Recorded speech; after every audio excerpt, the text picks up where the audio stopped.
So I wanted to make this quick little video today because we need to talk about something that's pretty important. If you are planning on buying a camera anytime soon, whether you're upgrading systems, you're adding on to your collection, or maybe you're buying your first camera, either way, you need to wait because Canon decided to go ahead and change up the entire game.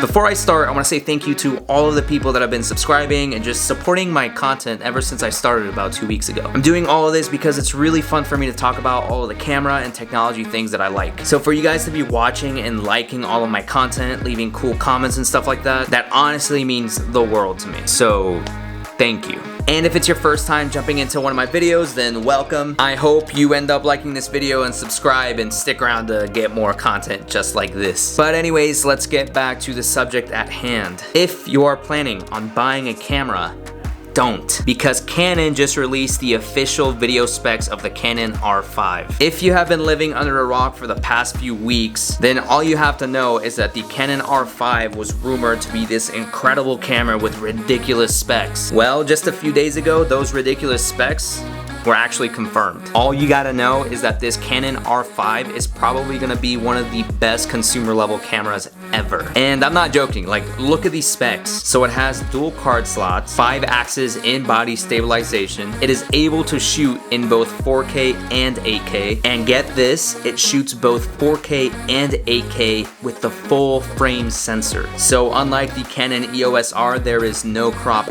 at all. And the dual pixel autofocus is available in both modes. It shoots internal 8K at 30 frames raw. That's crazy. See, I'm a Canon fanboy, so I'm super hyped for this because there's always something that Canon has to do to their cameras to like cripple them. Like you can have this perfect little camera like the Canon EOS R, and then Canon hits you with the, oh yeah, it's 4K, it's cropped. So for Canon to be releasing a camera with this much potential, with what seems like almost no drawbacks, that's crazy, man. We don't know much about the photo specs, aside from the fact that it can shoot 12 frames mechanically and I think 20 frames in silent mode. So maybe the thing that Canon is gonna cripple is the photo aspect of this camera. But honestly, I'm pretty sure this camera is like the 5D Mark IV of the mirrorless Canon line. So I think this is the real deal. So we don't know when it's gonna come out, and more importantly, we don't even know how much it's gonna be when it does come out. But from the rumors that I've heard, this camera's probably gonna be priced between $3,000 and $5,000, which is a lot of money. But if that price is actually accurate, then honestly, it's not that much money, especially for what that camera has to offer. Let's say that the R5 is actually priced at $5,000. That sounds like a lot of money,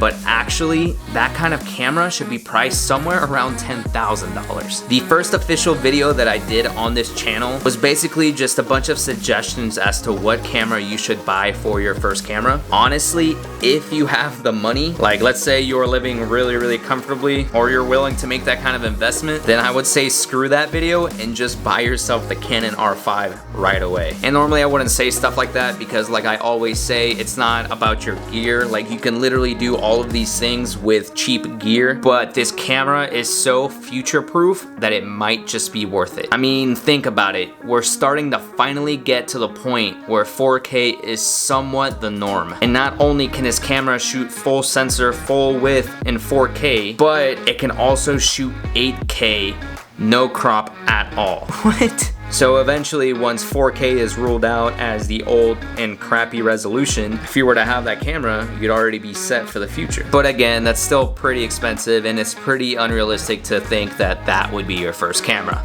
It'd be nice, but you don't need it. I would personally prefer to recommend you guys to get something more affordable, that way you don't have to wait to start creating. I don't want to see anyone saying, nah, I'm not gonna start creating right now because I need to save up money to get the super expensive Canon R5. If it's at that point, then no, just get something affordable so you can start creating right away, that way you can start gaining experience. I'm only saying if you are planning to upgrade your camera, or you just happen to have around $5,000 at hand, then yeah, it's a no-brainer. Get yourself the Canon Canon R5. I mean, like, I personally want the Canon R5 now. I really do. But it's out of my budget and it just doesn't seem realistic right now. So I'm just gonna stick with my Canon EOS R and make the best of it. And by the way, you gotta keep in mind that because it is an RF lens mount, in order to use the R5's full potential, you would have to use RF lenses. And just to give y'all an idea how much RF lenses cost, most of the RF lenses are more expensive than my Canon EOS R. So yeah, think about that. But that's pretty much it. I just wanted to take some time to talk about the Canon R5. If you guys were planning on buying a new camera soon, I hope I was able to confuse you guys a little bit more. But I hope you liked this video, and if you did, make sure to let me know in the comments down below. If you want to see more content like this, make sure to subscribe. Thank you guys for watching this video. I will catch you guys next time.